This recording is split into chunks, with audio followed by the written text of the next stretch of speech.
जोहार, जयमुल निवासी मैं संकेत और आप देख रहे हैं एमएन टीवी। पॉडकास्ट का ये 23वां एपिसोड है। सबसे पहले तो हम आपसे माफ़ी चाहते हैं कि पिछले पिछले कुछ 10-12 दिनों से हम पॉडकास्ट का एक भी एपिसोड आपके सामने नहीं ले आ पाए। इसके कुछ रीज़न्स थे, लेकिन अभी ये 23वां एपिसोड है और 23वां एपिसोड हम लोग बहुत ही महत्वपूर्ण विषय पर कर रहे हैं। अभी आप सभी को पता है कि कोरोना महामारी की दूसरी लहर जिस तरह से फैल रही है, भारत में हर दिन 3 लाख से ज़्यादा मरीज़ मिल रहे हैं। 2000 से ज़्यादा लोगों की अब तक जान गई है। तो इसके क्या कारण हैं? कहाँ पर भारत का जो इंफ्रास्ट्रक्चर है, वो कहाँ पर कम पड़ रहा है? उसके क्या कारण हैं? बहुजन समाज ने इस महामारी से बचने के लिए क्या करना चाहिए? इन सब बातों पर चर्चा करेंगे। चर्चा करने के लिए हमारे साथ इंपा की पूरी टीम है। इंपा जिनको पता नहीं है, उनको बता दूँ एक ऑर्गेनाइज़ेशन है जो मेडिकल फील्ड के लोग हैं, उनका एक बहुजन समाज के लोगों का ऑर्गेनाइजेशन है। उसके राष्ट्रीय अध्यक्ष डॉक्टर मगन ससाने सर हमारे साथ है। इसके अलावा इंपा के राष्ट्रीय महासचिव डॉक्टर राजेश सर हमारे साथ है, जो दिल्ली दिल्ली से हमारे साथ जुड़े हुए हैं। इसके अलावा मुंबई से रेडियोलॉजिस्ट है डॉक्टर तेजस्विनी गोसाई, वो हमारे साथ है। कहते हैं कि रेडियोलॉजी जो है वो मेडिसिन का आँख होती है, मेडिसिन की आँख होती है, तो ऐसे रेडियोलॉजिस्ट भी हमारे साथ जुड़े हैं और एमएन टीवी के मुख्य संपादक मान्यवर कुमार काले सर हैं। इन सभी मान्यवरों का मैं थॉटकास्ट के इस 23वें एपिसोड में स्वागत करता हूँ और हम चर्चा की शुरुआत करते हैं। मैं शुरुआत करना चाहूँगा डॉक्टर राजेश जी से। दूसरी लहर भारत में हो गई है, हालाँकि डब्ल्यूएचओ ने इसके पहले ही 6-7 महीने पहले ही दुनिया को आगाह किया था कि ये दूसरी लहर आने वाली है। तो ये दूसरी लहर क्या है? क्यों फैल रही है? और बहुजन समाज ने अगर इससे बचना है, तो क्या कुछ एहतियात बरतने चाहिए?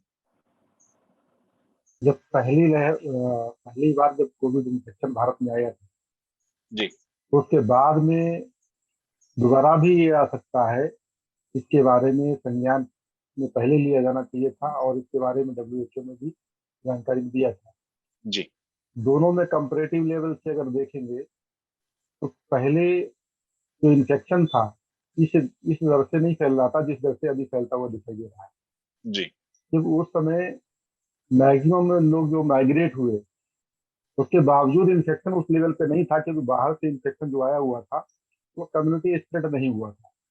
जी, और इसकी वजह से जनवरी तक आते आते लगभग हम लोग नहीं के बराबर तक पहुंच गए इन्फेक्शन में। 16 जनवरी को वैक्सीनेशन का प्रोग्राम शुरू किया गया और उसके बाद से कई सारी पॉलिटिकल एक्टिविटीज, दूसरी एक्टिविटीज हुई और लोगों का फ्रीली मूवमेंट शुरू हुआ। खास तौर से जो पॉलिटिकल एक्टिविटी थी, उसकी वजह से लोगों को ये समझ में आया कि अभी सब कुछ खत्म हो गया। उन्होंने ये मान जी, लिया कि बीमारी नहीं रही। जी, जबकि जिस देश के चलाने वाले लोग, उनका व्यवहार इसके विरोध में रहा, इसकी वजह से पब्लिक ने भी वैसा ही आचरण अपनाया। परिणाम स्वरूप कम्युनिटी स्प्रेड हुआ। तो जी, आज की डेट में जो वायरस सेकेंड लहर के रूप में जा रहा है, उसके लिए हम सभी लोग, जो देश को चलाने वाले लोग, वो खुद ही जिम्मेदार लोग हैं। अभी जी, हमारे ऊपर जिम्मेदारी बनती है। अगर ये कम्युनिटी स्प्रेड उस समय हम लोग रोक सकते थे, जिस जी, लेवल पे मतलब मैनेजमेंट किया जाना चाहिए, तो वो नहीं किया गया। और तमाम तरीके की पॉलिटिकल एक्टिविटीज और बाकी सारी एक्टिविटीज, रिलीजियस एक्टिविटीज हुई, जिसकी वजह से स्प्रेड हुआ। एक तो ये जी, मामला है। दूसरा मामला ये है कि जो पब्लिक है उसको एजुकेशन दिया जाना चाहिए था। ज्यादातर हमारा जो हेल्थ सिस्टम है वो क्लिनिकल बेस्ड है। क्यूरेटिव लेवल पे हम ज्यादा काम करते हैं, प्रिवेंटिव लेवल पे काम नहीं करते। जी, अगर ये सेकेंड वेव को रोकना था तो जो गाइडलाइन थी कि हम लोगों को एक दूरी रखना चाहिए और सैनिटाइजेशन करना चाहिए। मास्क जी, पहले जब पहली वेव आई थी, उस समय मास्क शुरुआत में मैंडेटरी नहीं था कि किसी को जी, मास्क लगा। बाद में इसको, अभी इस समय मास्क को पूरा कंपलसरी कर दिया गया, जिसको खास तौर से सिंगल भी आप गाड़ी में बैठे हुए हो तो भी पुलिस आपको रोकती है, आपसे जी, कहा बिल्कुल। कि आप मास्क क्यों नहीं लगाए। मास्क का केवल रिक्वायरमेंट तब होता जब सामने कोई खड़ा हुआ है, उसमें बातचीत कर रहे हैं, उस समय रिक्वायरमेंट। अदरवाइज ये आप दो दो मीटर की दूरी रखते हो तो उसमें कोई ऐसा फैलने का चांस नहीं बनता है। अगर दो जी, मीटर की पास की दूरी में आते हैं तो मास्क की रिक्वायरमेंट बनती है। तो जो सेकेंड वेव जो आई हुई है, इस एक तरीके से कम्युनिटी स्प्रेड हुआ है। दूसरा, मीडिया के द्वारा एजुकेशन जो दिया जाना चाहिए सही तरीके से, और गवर्नमेंट के द्वारा जो एजुकेशन दिया जाना चाहिए, वो एजुकेशन नहीं दिया गया, बल्कि टेरर पैदा किया जा रहा है। इसकी वजह से लोगों के अंदर भय व्याप्त हो रहा है। भय व्याप्त करने के बजाय सही जानकारी दिया जाना चाहिए कि सेकेंड वेव होने के बावजूद इससे हम लोग सफल हो सकते हैं और इसको रोका जा सकता है, क्योंकि आज तक अभी तक इसकी कोई भी क्यूरेटिव मतलब ट्रीटमेंट के लेवल पे कोई भी दवाई बनी नहीं है। वैक्सीन जी बनी है, लेकिन वैक्सीन भी क्यूरेटिव नहीं, प्रिवेंटिव है। तो जब हमारे पास कोई मेडिसिन ही नहीं है, सिम्प्टोमेटिक ट्रीटमेंट ही है, तो जी इतना हाहाकार मचाने की जरूरत नहीं है। सेकेंड वेव भी मिसमैनेजमेंट की वजह से फैल रही है। मिसमैनेजमेंट को सही किया जाना चाहिए, जो इंफ्रास्ट्रक्चर वो डेवलप किया जाना चाहिए। जी जी। Thank you. मैं डॉक्टर मगन ससाने सर से जानना चाहूंगा। वैसे तो डॉक्टर राजेश सर ने बहुत सारी बातें बताई है, बहुत कारण बताए हैं। इंटरनेशनल मीडिया भी अगर 2-4 दिनों के अखबार अगर आप उठाकर देख लीजिए, फिर चाहे वो वॉशिंगटन पोस्ट हो, द न्यूयॉर्क टाइम्स हो, द गार्डियन हो, या इसके अलावा और भी ऑस्ट्रेलिया से जो ऑस्ट्रेलिया के चलता लोगों है ने भी लिखा। एबीसी। जी, तो उन्होंने भी सरकार को ही जिम्मेदार माना है, सरकार की जो गलतियां है उसको ही जिम्मेदार माना है। मैं डॉक्टर मगन ससाने सर से जानना चाहता हूं कि डॉक्टर राजेश सर ने अभी जो कारण बताए हैं, क्या इनके अलावा भी कोई और कुछ कारण रहे हैं जिसकी वजह से ये सेकंड वेव भारत में फैल फैल रही है, और इससे बचा भी कैसे जाए, ये भी एक हमारा सवाल है, क्योंकि क्या इस है चपेट में बहुजन समाज के ही सारे लोग बहुत ज्यादा पैमाने पर आ रहे हैं। ससाने सर। क्या है, बहुत सारे कारण हो सकते हैं। डॉक्टर राजेश जी ने बहुत कवर किया है, जी लेकिन सबसे महत्वपूर्ण है भारत का जो कंडीशन है। ये कंडीशन अगर एक शब्द में कहा जाए, एक वाक्य में कहा जाए, तो अंधेरी नगरी और चौपट राजा जैसा है। जी लोग बहुत ही अज्ञान है और राजा भी अज्ञान है। तो इधर महत्वपूर्ण बात है सिस्टम फेल्यूर। पॉलिसी फेल्यूर में सबसे ज्यादा इम्पोर्टेंस है। ये जो पॉलिसी फेल्यूर होता है ये बहुत इम्पोर्टेंट है। ये पॉलिसी फेल्यूर, एक तो पॉलिसी निर्माण नहीं की जाती, ये महत्वपूर्ण मुद्दा है। कंट्रोल सिस्टम निर्माण नहीं की जाती। दूसरी बात है, निर्माण करने से अंदर से रिफ्यूज भी किया जा सकता है। जी ये बहुत बहुत सारा हिडन एजेंडा होता है इसमें, और हिडन एजेंडा पर मेन स्ट्रीम मीडिया तो कोई बात रखना नहीं चाहती। जी और पॉलिसी बनाते हैं तो टू लेट बनाते हैं, लेट पॉलिसी बना।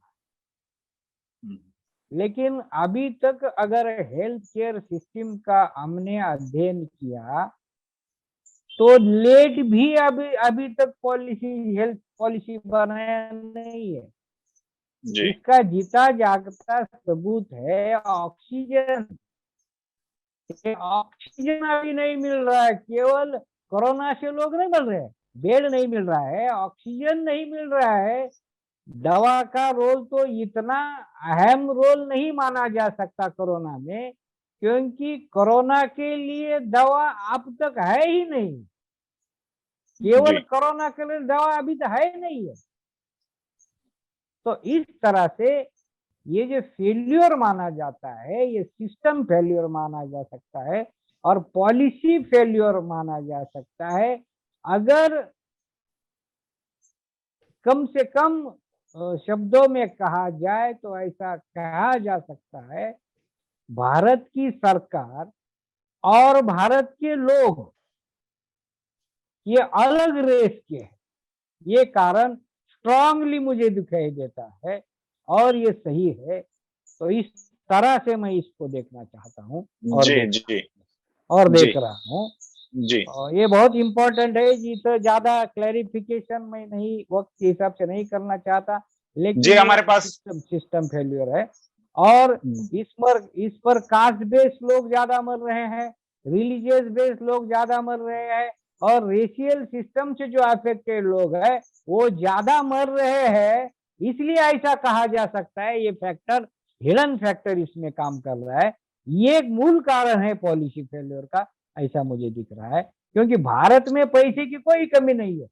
35 जी बिल्कुल 35 लाख करोड़ का बजट है। भारत का जी बहुत बड़ा बजट है, फिर भी जी ऑक्सीजन के लिए बजट नहीं है। नहीं है, क्यों नहीं है? तो इसका पीछे का जो कारण मैं इन शॉर्ट आपको बताने का प्रयास किया, बस मुझे इतना ही कहना है। जी जी जी जी। आप डॉक्टर मगन ससाने सर ने भी काफी बातें बताई है। हिडन एजेंडा जो है वो किस प्रकार से काम कर रहा है, क्यों ऐसा नहीं हो रहा है, बजट की कोई कमी नहीं है। जहां तक ऑक्सीजन की बात है तो केवल 201 करोड़ रुपए लगने वाले हैं 162 प्लांट लगाने के लिए, लेकिन वो भी सरकार लगाती हुई या वो भी खर्च करती हुई दिखाई नहीं देती है। मैं डॉक्टर राजेश सर और कुमार काले सर इन दोनों से जानना चाहता हूँ कि अभी लोग घबराए हुए हैं, बहुत ज्यादा डर लोगों के अंदर बैठ गया है, फिर चाहे वो मीडिया के माध्यम से हो या अन्य और किसी माध्यम से हो। लोगों को बेड्स नहीं मिल रहे, ऑक्सीजन की बहुत बड़ी कमी है और ये भी देखा गया है कि लोग ठीक भी हो रहे हैं, उस बीमारी से लोग बाहर भी निकल रहे हैं। तो केवल लोगों में डर बैठाना कि नहीं आपको अगर कोरोना हुआ है तो आपकी जान को खतरा है या ऐसा करना, ये जो डर बैठा है वो कितना सही है और इसका इलाज क्या है? अगर इलाज लोग ठीक हो रहे हैं तो कुछ ना कुछ तो इलाज होगा, कुछ ना कुछ ट्रीटमेंट उसको होगी।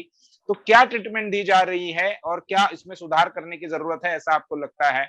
ये मैं डॉक्टर राजेश सर से और कुमार काले सर से जानना चाहूंगा। सबसे पहले शुरू करूंगा डॉक्टर राजेश सर से। जी धन्यवाद संकेत जी।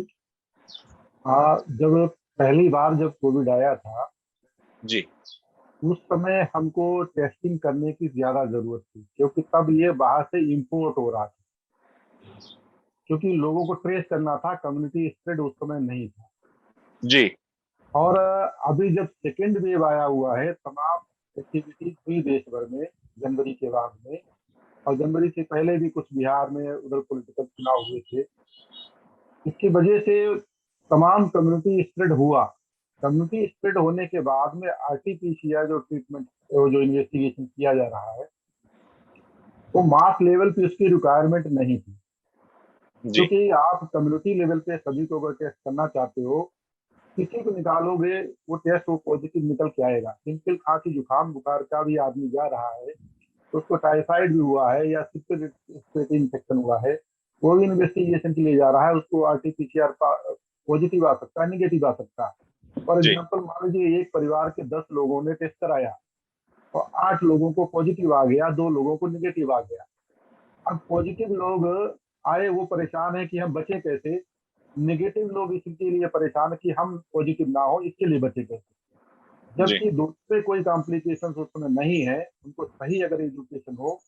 पहले भी जो वायरल डिजीज थी सेल्फ लिमिटिंग थी, अभी भी ये जो कोविड है ये भी सेल्फ लिमिटिंग, ये केवल हम कॉम्प्लिकेशन और जो एडिशनल सिम्टम्स डेवलप हो रहे हैं उनका ट्रीटमेंट कर रहे हैं, इसके लिए अलग से जी कोई मेडिसिन डेवलप नहीं हुआ। तो लोगों में कोविड पॉजिटिव आने का मतलब है हाहाकार मच गया कि अब मैं कोरोना पॉजिटिव हो गया, अब क्या होगा। तो जैसे महाराष्ट्र में खासतौर से मुंबई में ये सेकेंड वेव शुरू हुआ, उसके बाद में मीडिया ने इसको पकड़ना शुरू किया और उस पीरियड में जी चुनाव चल रहे थे, जी और चुनाव के ऊपर लगाम लगाने के बजाय रिलीजियस एक्टिविटी भी शुरू कर दिया गया, और उधर महाराष्ट्र में केसेस बढ़ना शुरू हो गए, और धीरे धीरे फिर मीडिया ने भी इसको पकड़ना शुरू किया और प्रचार करना शुरू कर दिया कि अब इतने केस हो गए, अब इतने केस हो गए, और टेस्टिंग किया जाए, और टेस्टिंग किया जाए। तो जिन लोगों को नहीं टेस्ट कराना चाहिए वो लोग भी जाके लाइन में टेस्ट करवाने के लिए लगे हुए हैं। अब जी उसमें से बहुत सारे लोगों का आरटीपीसीआर निगेटिव आया, लेकिन उनको निमोनिया डेवलप हुआ, उनको जी कंपल्सरी लेवल से सीटी स्कैन करना शुरू कर दिया गया। तो सभी लोगों का सीटी स्कैन भी किया जाना मेरे हिसाब से जरूरी नहीं था। मैडम है रेडियोलॉजिस्ट यहाँ पे मौजूद, इसके बारे में बताएंगी। जी तो जी मेरा कहना है कि एक्सपोजर जब रेडियोलॉजी का मतलब रेडिएशन हो रहा है उसको रोका जाना चाहिए था, अगर रिक्वायरमेंट होती तो करना चाहिए था। तो जी अभी जो डर और भय का माहौल पैदा हुआ उसकी वजह है सही जानकारी लोगों को नहीं दिया गया।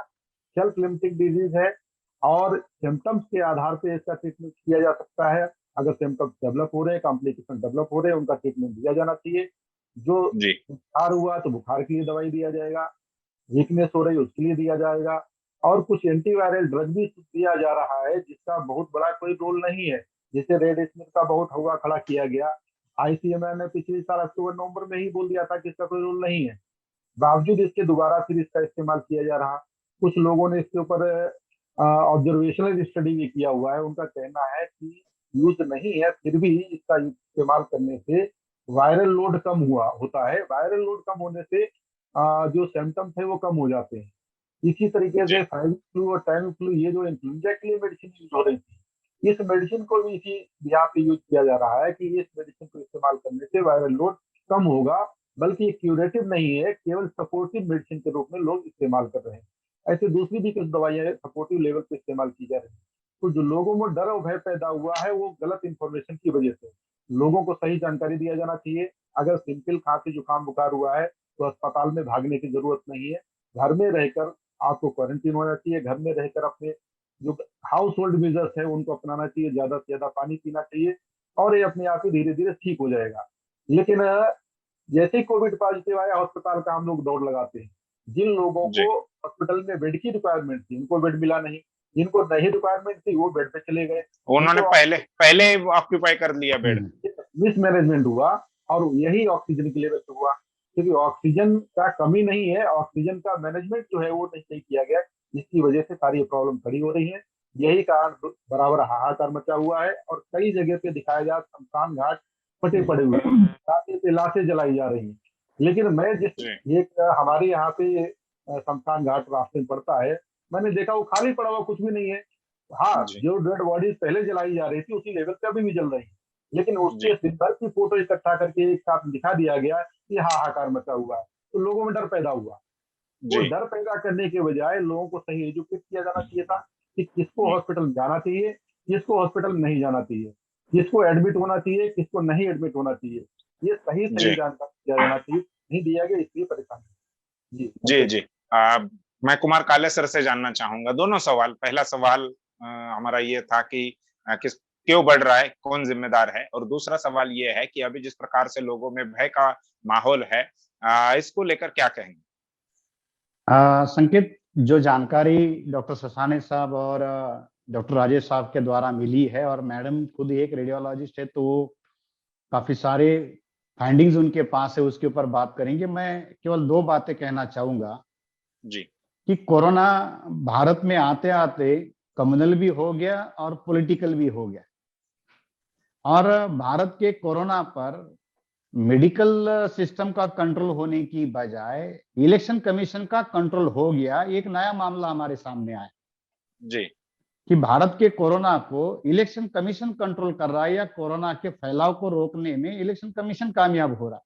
क्योंकि जिन राज्यों में चुनाव हो रहे वहां कोरोना नहीं बढ़ रहा।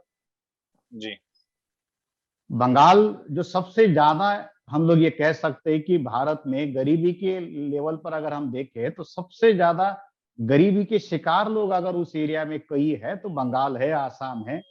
केरला कंपैरेटिवली इकोनॉमिकली हम लोग कह सकते हैं कि स्ट्रांग है। तमिलनाडु की भी हालत उसी के बराबर है। मगर इतनी बड़ी संख्या की लाखों की रैलियां वहां पर हो रही है, प्रतिदिन चुनावी कैंपेन चल रहे हैं, उसके बावजूद भी वहां पर किसी तरीके से इन रैलियों को रोकने के लिए चुनाव आयोग के द्वारा कोई पहल नहीं की गई। यहां तक कि जब मीडिया से खबरें आ रही थी तो बहुत सारी पॉलिटिकल पार्टियों ने, खास तौर पर बंगाल में टीएमसी के द्वारा और अलग अलग पॉलिटिकल पार्टियों के द्वारा ये बात कही गई थी कि बचे हुए 3 चरणों के जो चुनाव है वो एक साथ किए जाए। जी उसको भी नहीं माना गया। और अपने तरीके से बीजेपी को प्रचार करने के लिए खुली छूट जो है इलेक्शन कमीशन के द्वारा दी गई और ये फैलाने के लिए बात हुई। उसके बाद उत्तराखंड में 45 दिनों तक बड़े लेवल पर कुंभ मेला चलता रहा। सरकारी आंकड़े ये कहते हैं कि 1 करोड़ से ज्यादा लोग जो है उस पीरियड में वहां पर आए।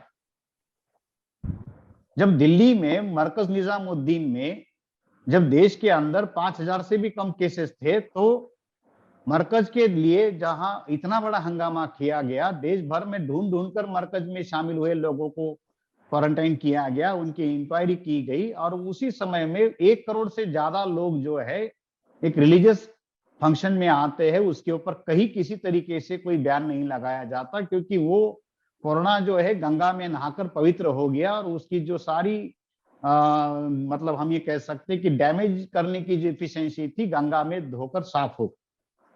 अब रही बात, अब जो आपने ये कही कि सेकंड वेव की जो बात है, तो भारत में जो डॉक्टर साहब ने, दोनों डॉक्टर साहब ने कहा कि सिस्टम फेलियर है, तो मैं तो ये देख रहा हूं कि भारत में सिस्टम नाम की कोई सिस्टम है या, यहाँ तो पूरी की पूरी अव्यवस्था है। और किसी तरीके से इस सिस्टम को बनाने के लिए कोई बात नहीं की गई। हर बार बजट में कहा जाता है कि जीडीपी के कंपेयर में हम हेल्थ केयर के ऊपर पैसा खर्चा करेंगे, तो जो भारत का जीडीपी है उसके अगेंस्ट में हम लोग देखें तो 0.9% भी हेल्थ के ऊपर बजट खर्च नहीं हुआ। जी, WHO के या जो हमारे आसपास रिकमेंडेशन आते हैं कि एटलीस्ट जीडीपी के 6% तो आपको आपके हेल्थ के ऊपर खड़ा करना चाहिए। आज आपके पास ऑक्सीजन की कमी हो रही है, कोई बेसिक इंफ्रास्ट्रक्चर आपके पास नहीं है, तो ये आपने साल 1.5 साल में इंफ्रास्ट्रक्चर खड़ा करने के नाम पर लॉकडाउन लगाया, तो क्या किया? बिल्कुल। अब जो बात मीडिया की है, तो यहाँ क्या हो रहा है कि देश के लोगों को जो है उनको आईसीयू की कमी है, इंटेंसिव केयर की कमी है, तो यहाँ इंटेंसिव केयर खड़ा करने की बजाय इंटेंसिव फियर खड़ा किया जा रहा है। और ये जो सारा बिजनेस है, ये डर के ऊपर खड़ा है। जी, आदमी सबसे ज्यादा अपनी जान को डरता है, और जितनी ज्यादा उसकी जान की जोखिम आप बढ़ाओगे, उतना ज्यादा वो मतलब जो है अपना खर्चा करने के लिए डरेगा। तैयार होगा, और वो ज्यादा से ज्यादा इन चीजों के लिए तैयार होगा। तो कोरोना एक अपॉर्चुनिटी इनके लिए बना, एक मिल्किंग काउ बना, और डिलिबरेटली इसको बढ़ाने के लिए सारा ये किया गया। WHO के जितने भी सुझाव थे या जिसको रोकने के लिए जो बातें करनी चाहिए थी वो नहीं किया गया, और इसको फैलने के लिए सरकार जिम्मेदार है। लगातार इंटरनेशनल मीडिया इस बात को एक्सपोज करने का काम कर रहा है कि किस तरीके से भारत के प्रधानमंत्री 5 राज्यों के चुनाव के लिए अपना सारा समय लगाते रहे। इन 5 राज्यों के चुनाव में जितना समय उन्होंने लगाया, उसमें से अगर वो आधा भी समय कोरोना के कंट्रोल करने के काम पर लगा देते या उसको गंभीरता से लेते, तो हम ये कह सकते हैं कि इन चीजों के लिए वो अपने से कुछ बात करने लायक बनते। जी, जी। जी, मैं डॉक्टर तेजस्विनी गोसाई, जो कि काफ़ी देर से ये सारी बातें सुन रही है। सबसे मेरा उनसे 2 सवाल है। सबसे पहला सवाल तो ये है कि अभी तक जितनी चर्चा हुई है, उस पर आपका क्या कहना है? ये एक सवाल। और दूसरा सवाल, अलग-अलग डायग्नोस्टिक करने के लिए एक टूल के रूप में, फिर चाहे वो जैसे कहा जाता है कि आरटी-पीसीआर हो या सीटी स्कैन हो, इसको टूल बनाया जा रहा है। तो क्या ये ज़रूरी है? लोगों को ये करना चाहिए, नहीं करना चाहिए? इस पर आपकी राय बताइए। धन्यवाद पंकज जी। बहुत जी, ही अच्छा सवाल पूछा है आपने। जी, ये जो अभी तक करने राजेश सर और सभी मदन सुखाने सर जी और कुमार काले सर जी ने जो भी उन्होंने बताया है वो बहुत सही है, क्योंकि सिस्टम ही नहीं है यहाँ पे। जो डेमोक्रेसी बाबा साहब ने जो बोली थी, वो कुछ जी, भी दिख नहीं रही है। यहाँ पे लोग ऐसे ही मर रहे हैं, गरीबी बढ़ रही है। और ये जो अभी कोरोना बीमारी के आड़ में ये लोग जो बातें कर रहे हैं, बाकी पॉलिसीज कर रहे हैं, तो ये सब हमारे लिए बहुत नुकसानदायक है। और दूसरी बात आपने पूछी है डायग्नोसिस की, तो ये जो आरटीपीसीआर टेस्ट है, reverse transcription polymerase chain reaction, तो ये बहुत ही मीन्स इफेक्टिव और मीन्स परफेक्ट टेस्ट है। कोरोना जेनेटिक मटेरियल डायग्नोसिस होता है उसमें, तो कोरोना का निदान जी, अच्छे से होता है। तो ये बहुत ही अच्छा टूल है डायग्नोसिस के लिए। और जी, दूसरी बात रेडियोलॉजी की जो है, तो फर्स्ट मोडालिटी जो आती है वो चेस्ट एक्सरे आता है। एक्सरे जो है वो पोर्टेबल होता है, वहाँ पे पेशेंट के पास जाके हमारा टेक्नीशियन जो है वो एक्सरे ले सकता है। और एक तो कॉस्ट इफेक्टिव है, और उतना ही उसमें इफेक्ट दिखता है जितना कि सीटी स्कैन में दिखता है। मीन्स डायग्नोसिस हो सकता है उससे उससे वो ये जो सीटी स्कैन जो पैड लगा के रखा है, तो वो एडमिट जो पेशेंट रहते हैं उनके लिए ठीक है। जहाँ पे ये फैसिलिटी है कि एडमिट पेशेंट का कैटेगराइजेशन वगैरह करने का है, हालांकि फिजिशियन उसको अच्छे से ट्रीटमेंट करे, या जैसे कि कैटेगराइज अगर डी और ई है, तो उसमें उनका डायग्नोसिस अच्छे से होके वो इंजेक्शन रेमडेसिविर वगैरह दे सकते हैं। तो इसके लिए वो सीटी स्कैन की जरूरत है। लेकिन आजकल इतना फैड हो गया है कि जो भी कोरोना पॉजिटिव आ गया है कि उसका सीटी स्कैन करते हैं। और जैसे कि सर ने बताया है, अभी राजेश सर ने भी बताया है और काले सर ने भी बताया है कि और ये जो पेशेंट जो है सीटी स्कोर देख के अपना बेड ऑक्यूपाई कर लेते हैं, और जिनको सही में जरूरत रहती है, जिनका ऑक्सीजन सैचुरेशन कम हो जाता है, जो कि हम ऑक्सीमीटर से देखते हैं कि ऑक्सीजन सैचुरेशन अगर 90 के नीचे है तो उनको बहुत जरूरत होती है ऑक्सीजन लगाने की, तो उनको बेड नहीं मिलने के कारण ऑक्सीजन नहीं मिलता है। तो ये है। ऐसे तो सीटी स्कैन बहुत अच्छा जी है, आरटीपीसीआर के बाद बहुत अच्छा टूल है डायग्नोस करने का, क्योंकि उसके ऊपर ही इंजेक्शन देने का या नहीं देने का ये हम डिसाइड करते हैं। और पेशेंट हमारे यहाँ पे तो फ्री में है सीटी स्कैन, तो इसमें हर पेशेंट को सीटी स्कैन होता जी है, और उसकी सेंसिटिविटी और स्पेसिफिसिटी दोनों भी बहुत अच्छी है। पेशेंट बहुत अच्छे होके जाते हैं, 25/24 ऐसा भी स्कोर रहा तो भी पेशेंट अच्छे होके जाते हैं। लेकिन इसका गलत उपयोग मीन्स बाहर के लोगों ने किया है, जैसे कि अभी बताया है बेड ऑक्यूपेशन वगैरह। और थोड़ा सा इसका एक तो कास्ट इफेक्ट मीन्स कास्ट बहुत हाँ, ज्यादा सबसे होती ज्यादा है, वो महत्वपूर्ण है। पेशेंट अफोर्ड नहीं कर सकते। और दूसरा रेडिएशन, जैसे कि सिंपल एक्सरे जो रहता है उससे 400 वाट रेडिएशन उससे मिलता है सीटी स्कैन से, तो पहले ही उनकी इम्यूनिटी बहुत कम रहती है। कम होती है, बिल्कुल। हाँ, और ऊपर से हम इतना रेडिएशन देके उनको और भी इम्यूनिटी उनकी कम कर देते हैं। तो इतना मैं बताती हूँ, बाकी राजेश सर और बतानी सर बताएंगे। थैंक जी यू। जी जी जी जी। अभी डॉक्टर मगन ससाने सर से मैं जानना चाहूंगा कि जिस प्रकार से अभी मास्क लगाना जरूरी कर दिया है, सैनिटाइजर है वो पिछले साल से ही हो गया है, दवाइयाँ, और इसकी वजह से यह सब महंगा भी होता जा रहा है। दवाइयाँ महंगी होती जा रही है, दवाई मिल नहीं रही है, मास्क नहीं मिल रहे, वो महंगे हो गए, सैनिटाइजर भी महंगा हो रहा है। तो ये जो एक प्रकार का एक मार्केट बन गया है कोरोना के पीरियड में, इसको आप किस प्रकार से देखते हैं? Doctor Magan Sasane sir. Hello.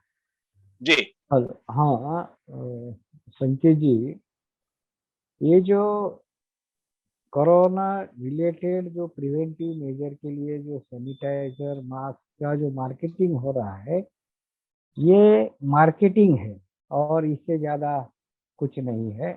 इससे कितना प्रिवेंट होता है ये रिसर्च करने वाला मामला है। मुझे ऐसा लगता है, और मुझे जो लगता है मैं नेचुरली सीखता हूँ और वही बताता हूँ। तो जितना सपोज कोरोना का इन्फेक्शन आपको हुआ, इन्फेक्शन होने के बाद आपके शरीर में उस इम्यूनिटी तैयार हो जाएगी। ये बहुत इम्पोर्टेंट है प्रिवेंशन के लिए। कोरोना आपके शरीर में गया तो जी इम्यूनिटी तैयार हो जाएगी, और वैक्सीन भी यही करता है। बिल्कुल। लेकिन एक होता है नेचुरल इम्यूनिटी तैयार होना, और दूसरा होता है आर्टिफिशियल इम्यूनिटी तैयार करना। तो देखिए, इसके बीच में डर आता है। अगर जी डर नहीं है तो वैक्सीन नहीं बनेगा, और वैक्सीन नहीं बनेगा तो बिजनेस नहीं होगा, मार्केटिंग नहीं होगा। ये बहुत जी इम्पोर्टेंट है। वो आगे कुछ मुद्दे वैक्सीन के बारे में मैं आपको समझाने का प्रयास करूंगा। तो इसका होल डाटा अगर आप देखें भारत में, तो जी एक तरफ है कैपिटलिस्ट लोग और सरकार चलाने वाले लोग, जो उच्च वर्णीय लोग होते हैं। ये दो लोग मिलकर सरकार चलाते हैं, जी यानी कि रूलर होते हैं। रूलर वो जो राजा होते हैं, रूलर जी कम्युनिटी। और दूसरी तरफ जो होता है रूल्ड कम्युनिटी। तो जी कोरोना के माध्यम से क्या हुआ, कोरोना और कोरोना रिलेटेड बहुत ही बिजनेस मार्केटिंग हुआ है। इसके माध्यम से करीबन 80 to 90% रूल्ड लोग, गरीब थे, दरिद्री थे, उसके बाद अभी भूखमरी के शिकार हो जाएंगे कुछ दिनों के बाद, और वो मर जाएंगे। तो इस जी तरह से इकोनॉमिकल इफेक्ट इसका बहुत बैड होगा। तो जी अभी जो टेररिस्ट टेररिस्ट का युग चल रहा है, ऐसा कहो अगर मान लिया जाए, तो ये फाइनेंशियल टेररिज्म का मामला है। इसमें हमारा सरकार बिल्कुल ही मदद नहीं कर रहा, टैक्स ले रहा है लेकिन उतना लोगों को बिल्कुल नहीं दे रहा है। तो मुझे ये ज्यादा से ज्यादा ये केवल बिजनेस का मामला दिख रहा है और कुछ नहीं। जी जी। किसी जहां को तक देखना वैक्सीन नहीं। की जहां क्योंकि तक वैक्सीन की बात, क्योंकि जी आएंगे उस पर। हाँ, अच्छा अच्छा, ठीक है जी, ठीक है ठीक है। उस पर भी आएंगे हम, उस पर भी चर्चा हाँ करेंगे। संकेत, आपकी आवाज थोड़ी सी ये ठीक से नहीं आ रही। हाँ, डॉक्टर राजेश सर से जानना चाहूंगा, बिल्कुल ही हर गांव वो में है, उस पर आपका क्या कहना है ये बताइए। संकेत इको आता है आपका। संकेत, आपकी आवाज ठीक से नहीं आ रही। Final take. मास्क और सैनिटाइजर की बात करना चाहता हेलो हाँ संकेत, आपका सवाल दोबारा ये कीजिए, आपकी आवाज ठीक से नहीं आई। हेलो सवाल। हेलो, आवाज आवाज आ रही है मेरी?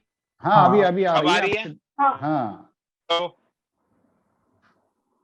जी सवाल हाँ, repeat- तो मैं डॉक्टर राजेश सर से ये जानना चाहूंगा कि मास्क और सैनिटाइजर जिस प्रकार से एक मार्केट बन गया है, दवाइयां भी काफी सारी महंगी हो गई, लोगों को दवाइयां नहीं मिल रही है। एक तरफ गृह मंत्री है जो बिना मास्क के ही लोगों के अंदर घूमते हुए दिखाई दे रहे हैं। तो इस ऐसे में ये कितना जरूरी है और लोगों ने क्या करना चाहिए?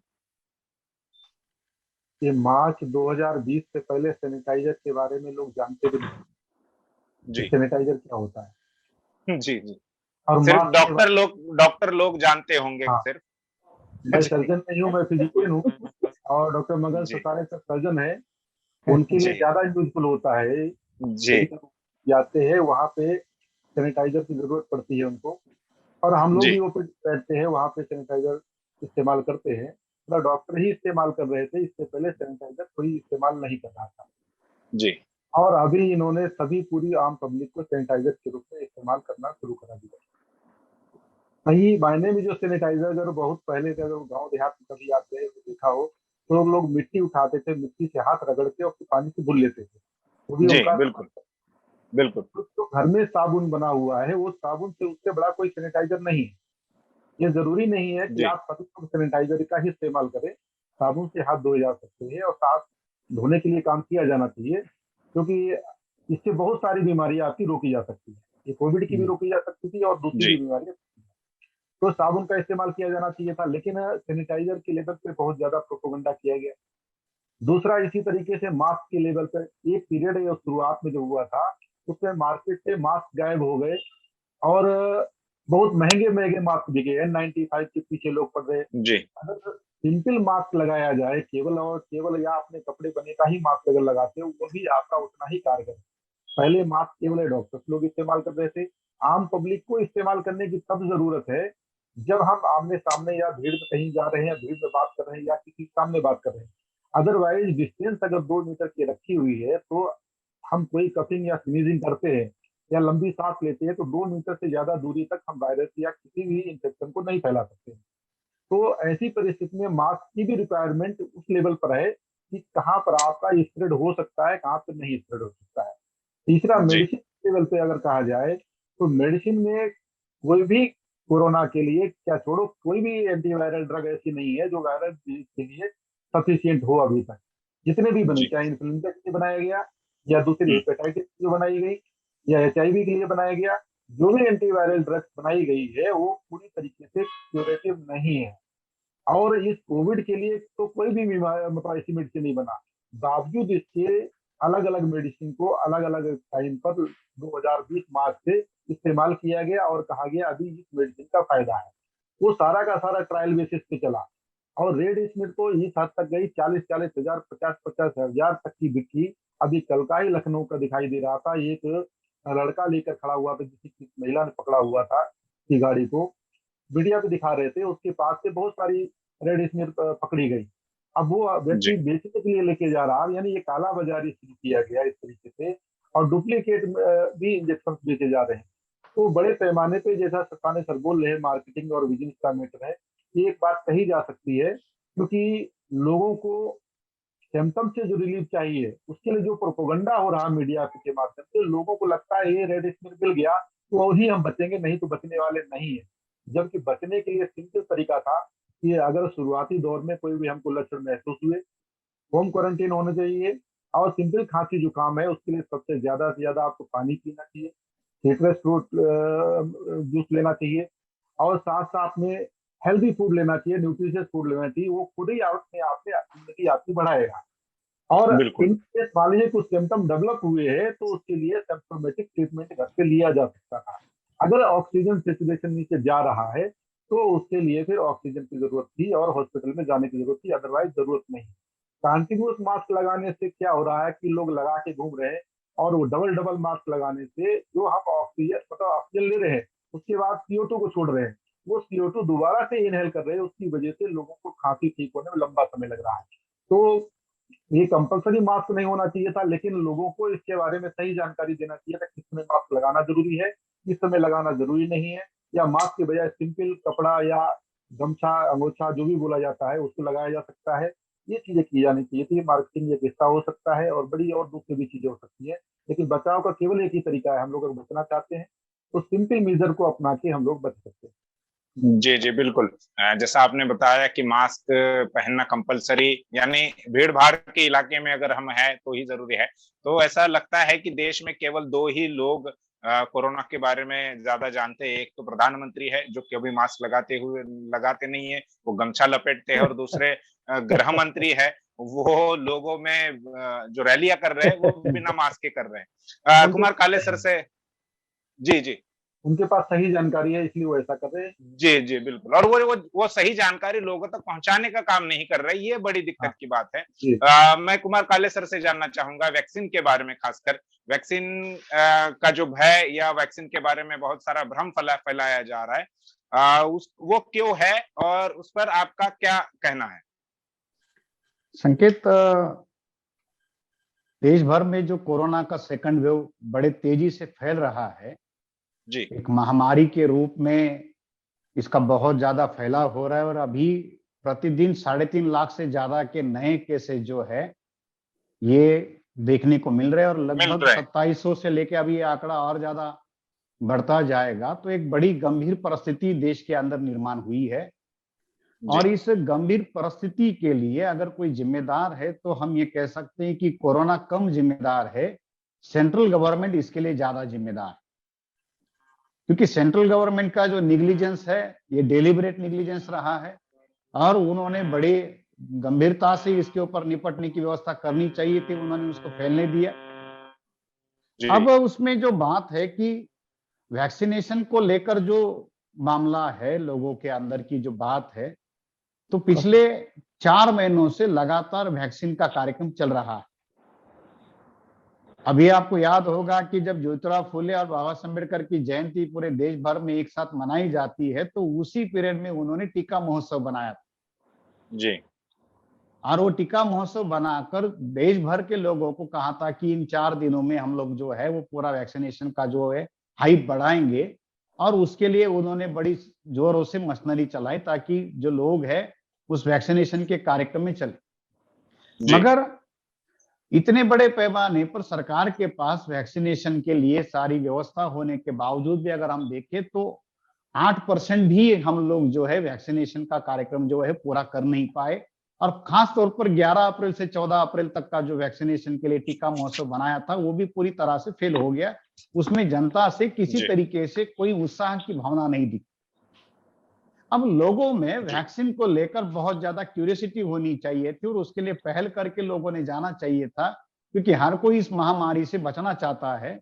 मगर सवाल है कि इतनी गंभीर परिस्थिति होने के बावजूद भी, महामारी का माहौल होने के बावजूद भी लोग जो है उस वैक्सीन के लेकर सस्पेक्टेबल क्यों है, उनके अंदर डर और अविश्वास क्यों है।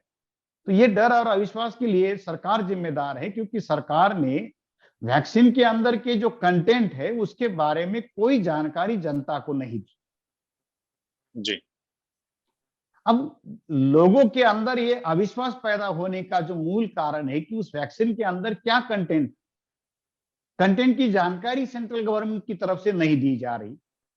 जबकि फूड एंड ड्रग एक्ट के अनुसार जो है कि सरकार को ये जानकारी देना मैंडेटरी है।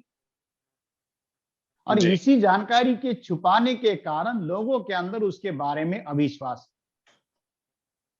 अगर लोगों को पता हो जाए कि भाई ये वैक्सीन के अंदर ये कंटेंट है और ये कंटेंट इस वजह से इसमें लगाया गया है, तो लोग उसके बारे में आश्वस्त हो सकते हैं कि भाई ये तरीका है, इससे हम लोग बच सकते हैं, इसको लेना चाहिए। मगर सरकार वैक्सीन की जानकारी क्यों छुपा रही है, ये बड़ा संदेह वाला मामला है। और अभी ये जो सेकंड वेव फैल रही है, हमारे पास वैक्सीन भी है और लोगों के अंदर बीमारी भी बड़े पैमाने पर फैल रही है, तो एक साथ तो दो चीजें नहीं होनी चाहिए। बिल्कुल। अभी जो सरकार ने अब तक जितने लोगों को पहला डोज दिया है, जो बचा हुआ वैक्सीन का जो कोर्स है वो दूसरे डोज के लिए चला जाएगा, तो सरकार के पास नए लोगों को वैक्सीन देने के लिए है। तो डर के मारे जो लोगों के अंदर जो डर पैदा हुआ है, उसका कारण जो है कि कंटेंट की जानकारी लोगों को नहीं दी जा रही, इसके लिए सेंट्रल गवर्नमेंट जिम्मेदार। दूसरी बात संकेत इसमें क्या है कि सरकार ने अपने बजट में 35,000 करोड़ का वैक्सीन के लिए अलग से बजट इस बार के बजट में आलोक किया है। जी। अब इतना बड़ा पैसा जो है सरकार ने वैक्सीनेशन के नाम पर लगाया है, तो सरकार को इस बजट को इंप्लीमेंट करने के लिए व्यवस्था खड़ी करनी चाहिए। अब जिस तेजी से वैक्सीनेशन का कार्यक्रम जो मौजूदा जो सिस्टम है उस तरीके से अगर चलाया जाए, तो अगले अगस्त महीने तक पहला डोज भी लगाकर नहीं पूरा होगा। अगर डबल कर दे तो अगस्त महीने तक ये पूरा होगा। और सरकार जिस तरीके से इसको रैंडमली चला रही है, तो वो सितंबर 2022 तक भी ये जो रिपोर्ट आ रही है, ये जो सरकारी एजेंसियों के ही आंकड़े हैं, ये कहते हैं कि सितंबर 2022 तक ये कार्यक्रम चल सकता है वैक्सीनेशन। अब इसमें उन्होंने तरीका क्या बनाया है कि भाई चलो सरकार की तरफ से आपको नहीं लेना तो प्राइवेट में जा सकते। फिर प्राइवेट में कौन देगा वैक्सीन? तो जिन्होंने सरकार को बेचे वही देंगे। जी। आपने कुछ दिनों पहले मीडिया में देखा होगा कि सीरम इंस्टीट्यूट ने 3 टायर रेट शेड्यूल घोषित किया कि सेंट्रल गवर्नमेंट को हम 150 रुपए में देंगे, स्टेट गवर्नमेंट को 400 रुपए में देंगे और प्राइवेट हॉस्पिटल्स को हम लोग 600 रुपए से 600 रुपए में देंगे। जी। और सरकार ने 35,000 करोड़ का बजट रखा किस लिए?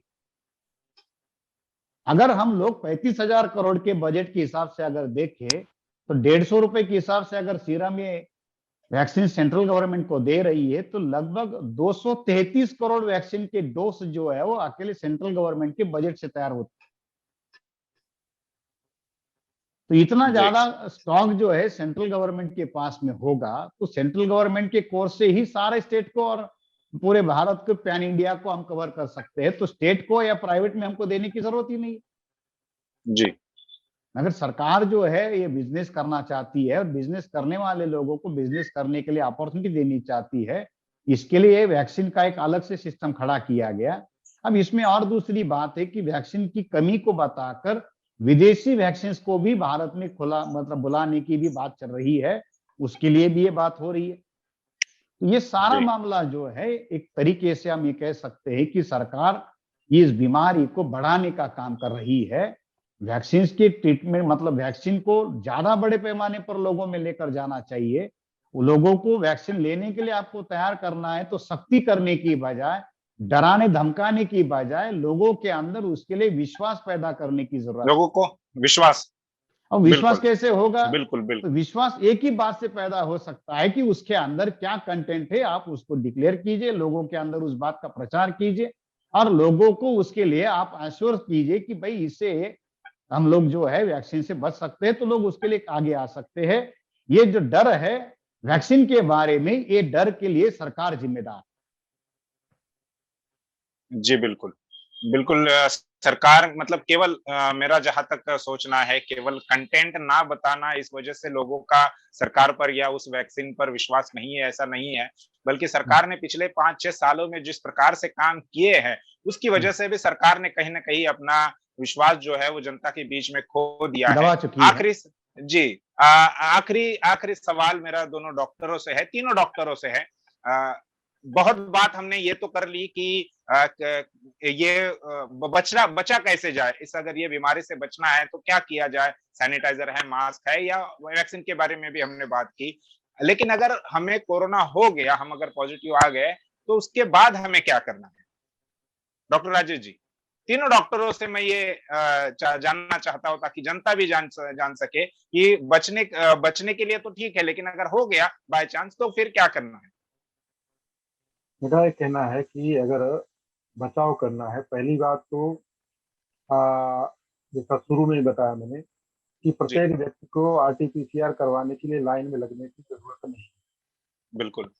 अगर सिंपल खाँसी, जुकाम, बुखार हो रहा है, लूज़ मोशन हो रहा है, बाकी ये सिम्पटम्स लग रहे हैं जो कोविड जैसे नज़र आ रहे हैं, तो आपको आइसोलेशन में रहना चाहिए और जो न्यूट्रिशियस फूड है वो लेना चाहिए और सिम्प्टोमेटिक ट्रीटमेंट जारी किया गया हुआ है गवर्नमेंट के द्वारा भी, तमाम डॉक्टर्स के द्वारा भी जारी किया जा रहा है और हम लोगों ने भी अपनी तरफ से जारी किया हुआ है और ऑनलाइन अवेलेबल है हम लोग। जी, तो सिम्प्टोमेटिक ट्रीटमेंट लेना चाहिए और घर पे रह के ही उस इलाज को करना चाहिए। इन केस कोई डिफ़िकल्टी महसूस हो रही है, तो फिर टेस्ट को आगे बढ़ाया जा सकता है, टेस्ट करवाया जा सकता है। और जैसा मैडम गोसाई ने बताया था अभी कि सीटी स्कैन करना सभी के लिए ये कंपल्सरी नहीं होना चाहिए। ये एक डायग्नोसिस के लिए इम्पोर्टेंट है लेकिन ये ज़रूरी नहीं है। एक्स-रे किया जाना चाहिए पहले और सीटी स्कैन की भी ज़रूरत पड़ती है, तो स्कोरिंग सिस्टम जो उसमें डेवलप किया गया है, वो स्कोरिंग सिस्टम जो है पब्लिक के लिए होने के बजाय डॉक्टर के लिए होना चाहिए। हम्म, तो स्कोर देख-देख के भी लोग पागल हो रहे हैं कि अभी तो हमारा इतना ही स्कोर रह गया, अब कैसे बचने वाला है। जी, तो लोगों में भय पैदा नहीं हो, इसके लिए सिस्टम डेवलप करना चाहिए। तो रिक्वायरमेंट अगर इन्वेस्टिगेशन की है, तो इन्वेस्टिगेशन के लिए कंसल्ट करके इन्वेस्टिगेशन के लिए जाना चाहिए, अदरवाइज़ जाने की ज़रूरत नहीं। अगर ऑक्सीजन सैचुरेशन नीचे जा रहा और ब्रीथिंग डिफिकल्टी हो रही है, तो हॉस्पिटलाइज़ होने की आवश्यकता है, अदरवाइज़ हॉस्पिटलाइज़ होने की भी ज़रूरत नहीं है। क्योंकि ट्रीटमेंट कुछ भी नहीं, अस्पताल में भी ट्रीटमेंट नहीं है और घर में भी ट्रीटमेंट नहीं है। ट्रीटमेंट वही है जो घर में ले सकते हो, वो जो अस्पताल में ले सकते हो। जो अस्पताल में है, हाँ, बिल्कुल। केवल अस्पताल में आपको एक फैसिलिटी मिल सकती है, अगर वेंटिलेटर की रिक्वायरमेंट हुआ तो वेंटिलेटर दिया जा सकता है। दूसरा 24 आवर डॉक्टर वहाँ पे हो सकते हैं, वो मॉनिटरिंग कर सकते हैं। इस फैसिलिटी के अलावा वो ट्रीट और इंजेक्टेबल ट्रीटमेंट कोई लेना है तो वो हो सकता है। तो लोगों को अगर बचना है बीमारी हुई तो क्या करना चाहिए? सिंपल घरेलू हाउस होल्ड जो ट्रीटमेंट है वो करना चाहिए, सिम्प्टोमेटिक ट्रीटमेंट लेना चाहिए। अगर ज़रूरी जी, है तो कंसल्ट करके इन्वेस्टिगेशन करना चाहिए। ज़रूरी है तो हॉस्पिटलाइज़ होना चाहिए, नहीं तो घर से ही रह के ट्रीटमेंट करना चाहिए। ये तो ज़्यादा से ज़्यादा 14 दिन जैसा इसका बोला गया है 14 दिन क्वारंटीन का, यानी 14 दिन की लाइफ कोविड की है। इसके बाद में जी, हमारी लाइफ तो लगभग 60-70 साल की है, तो 14 दिन के लिए हम जी, घर में नहीं रह सकते क्या? तो जी, हमको 14 क्वारंटीन होना चाहिए और जो चैन है उसको ब्रेक करने के लिए प्रयास करना चाहिए। एक तरीका हो सकता है। जी, जी। Sasane sir, doctor Rajesh sir ने जो अभी बातें बताई हाँ, है, उसके अलावा अगर कुछ बात है हाँ। तो आप अ, वो बताइए हमारे दर्शकों को। बहुत इम्पोर्टेंट बात है। डॉक्टर राजेश जी ने जो बताया वो एक्टिव मैनेजमेंट में ज़्यादा इम्पोर्टेंट है। मैं जो जी, बात कह रहा हूँ ये इस तरह से है, तो ये जो बीमारी कोरोना अगर है, ये जो वायरस है, ये कोई अभी ही नहीं है। ये हमने माइक्रोबायोलॉजी में हमने पढ़ा है और साधा कॉमन कोल्ड का वायरस है, सर्दी जुकाम का वायरस है। तो इसका जी, ट्रीटमेंट भी बहुत सिंपल है, 3 डेज में चला जाता है। तो इसमें 2-3 मुद्दे बहुत अहम है मैनेजमेंट में। पहला, तुम्हारा जो नेचुरल इम्यूनिटी है, यानी कि तुम्हारा जो रोग प्रतिकारक शक्ति होता है, इम्यूनिटी होता है, वो इम्यूनिटी नेचुरली बूस्ट होना चाहिए। उसके पहले भी मैं इसका जिक्र किया हूँ। तो ये कैसे बूस्ट होता है कि बहुत इम्पोर्टेंट रोल अगर इसका है, तो सबसे ज्यादा आपने डेली वर्कआउट करना बहुत जरूरी है। डेली वर्कआउट करने का आपला हार्ट और अपना फेफड़े जो है, इनको तंदुरुस्त रखना बहुत इम्पोर्टेंट है, क्योंकि इनमें से जो डेड स्पेस होता है, सपोज फेफड़े में जो बीमारी क्यों पैदा होती है, इनमें डेड स्पेस होता है। अगर आप डेली विगरसली वर्कआउट करें तो ये डेड स्पेस जी, चला जाता है और बीमारी के लिए जो होस्ट निर्माण होता है वो चला जाता है और आपके अंदर इम्यूनिटी नेचुरली तैयार हो जाती है। नेचुरल वैक्सीन बॉडी तैयार करती है अपने शरीर में, आर्टिफिशियल लेने की कोई जरूरत नहीं। ये पहली हो गई। दूसरी बात हो गई, हमने हमारा लाइफस्टाइल बदलना चाहिए। आज के तारीख में हमारा जो लाइफ स्टाइल है वो बहुत ही स्ट्रेसफुल है, बहुत ही स्ट्रेसफुल है। तो इसके लिए स्ट्रेस कम करने के लिए बहुत सारी चीजें है। सबसे महत्वपूर्ण है हमारा जो फूड है, फूड ये नेचुरल फूड होना चाहिए। नेचुरल तरीके से ऑर्गेनिक फूड हमने खाना चाहिए। तो इससे अभी आज के तारीख में बहुत जो फर्टिलाइजर्स बहुत ही केमिकल से ही पैदा होते हैं, तो इससे हमारे नेचुरल इम्यूनिटी को खतरा होता है और हमारे बॉडी को जो वायरस हमारे लिए फ्रेंडली होते हैं वो वायरस हमारा इम्यूनिटी कम होने की वजह से वही वायरस हमारा एनिमी बन जाता है। ये सिंपल तरीका है अगर आप नेचुरल सोचे तो। ये हो गया दूसरा मुद्दा। और इम्यूनिटी जो होती है शरीर में, जो इम्यूनिटी होती है, इम्यूनिटी ये प्रोटीन होता है। एंटीबॉडी जो शरीर में होता है ये प्रोटीन होता है।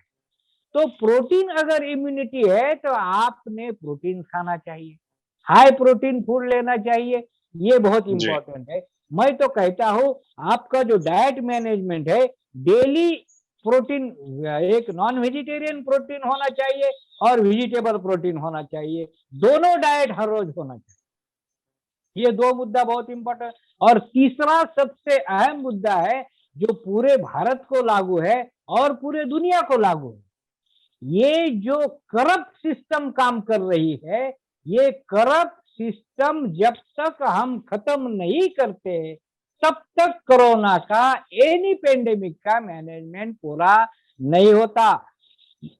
You have to destroy this corrupt system of ये बहुत बड़ा करप्ट सिस्टम है। तो इस तरह से आप इसका मैनेजमेंट पूरा कर सकते हैं। जब तक करप्ट सिस्टम रहेगी, करप्ट सिस्टम क्या करती है, डर पैदा करती है और डर पैदा करके इकोनॉमी मैनिपुलेट करती है और डर पैदा करके सप्रेस द डिसेंट करती है और डर पैदा। संकेत, ससाने सर की आवाज ये हो गई है। ससाने सर की आवाज कट गई है, कनेक्शन कट गया है। ये करप्ट सिस्टम खत्म करना ये सबसे ज्यादा इम्पोर्टेंट इस पेंडेमिक मैनेजमेंट में होना चाहिए। ये बात सबने समझ लेना चाहिए। बहुत जी। मैं लास्ट डॉक्टर तेजस्विनी गोसाई जी है, रेडियोलॉजिस्ट है, उनसे जानना चाहूंगा कि क्या कुछ किया जा सकता है इससे बचने के लिए। आप भी अभी उसी बीमारी से जूझ रही है, आपने क्या प्रिवेंटिव एक्शन किए हैं और आप किस प्रकार से अभी इस बीमारी से उबरने के लिए काम कर रही हैं? जी संकेत जी, इसके लिए तो पहले तो होम क्वारंटाइन होना ही बहुत जरूरी है और अपने मन से जो भय है, कोरोना का भय जो समाज व्यवस्था ने बना के रखा है, तो वो निकालना बहुत जरूरी है। अगर अपना मन स्ट्रांग रहा तो कुछ कोरोना वोरोना नहीं है ऐसा अपने को लगता है। और सिंपल ये सर्दी खांसी है ऐसा बोल के अपन ट्रीटमेंट ले सकते हैं। और इतना भयानक जितना कि बताया जा रहा है इतना भयानक कोरोना नहीं है, फिर भी ये सिस्टम ने इतना भयानक बताया है तो मानसिक अपना खच्चीकरण नहीं होना चाहिए। और जैसे कि ससाने सर ने बोला है बाद में कि डाइट और ये सब चीजें भी उसके साथ जरूरी होना चाहिए, उसके साथ मल्टीविटामिन और सारी मीन्स जो भी इम्यूनो बूस्टर जो भी दवा है वो भी लेनी चाहिए। इतना बोल के मैं मेरी बात समाप्त करती। जी बिल्कुल। तो कोरोना ये बीमारी जितनी भयावह दिखाई दे रही है अभी, ये सारा का सारा सरकार का मिसमैनेजमेंट है जिसकी वजह से ये हो रहा है। वरना दुनिया के अलग अलग देशों ने इस बीमारी को कंट्रोल कर लिया है और फ्री है अभी वो देश, कोरोना मुक्ति की तरफ बढ़ रहे हैं। लेकिन भारत में जिस प्रकार से मोदी सरकार काम कर रही है, जिस प्रकार का मैनेजमेंट दिख रहा है, उससे ये नहीं लगता कि ये बीमारी कंट्रोल करना उनके लिए सही बात है। वो आवाज को दबाने के लिए या फिर जो सरकार विरोधी लोग हैं उसको दबाने के लिए, उनकी आवाज को दबाने के लिए सब कर रहे हैं, ऐसा दिखाई दे रहा है। तो ये चर्चा हमारी बहुत लंबी थी, हमने उम्मीद नहीं की थी कि इतनी लंबी चर्चा होगी, लेकिन चर्चा लंबी जरूर हुई है, लेकिन उतनी ही वो इम्पोर्टेंट भी हुई है।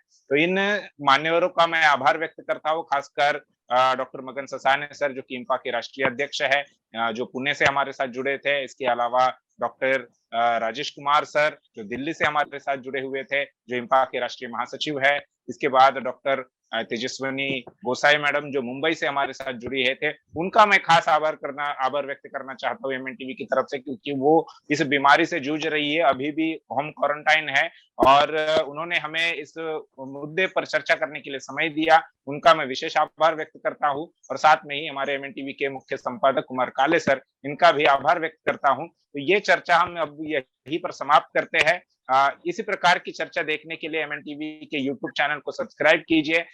जो थॉटकास्ट का सिलसिला हमने शुरू किया था, जो कुछ दिनों के लिए ब्रेक हो गया था, अभी हम उसको फिर से कंटिन्यू करेंगे, और फिर से अलग-अलग जो विषय है, उन विषयों पर मान्यवरों के साथ में, विशेषज्ञों के साथ में हम चर्चा करके आपको जानकारी देने का प्रयास करेंगे। अब तक के लिए बस इतना ही। आप देखते रहिए एमएनटीवी। शुक्रिया।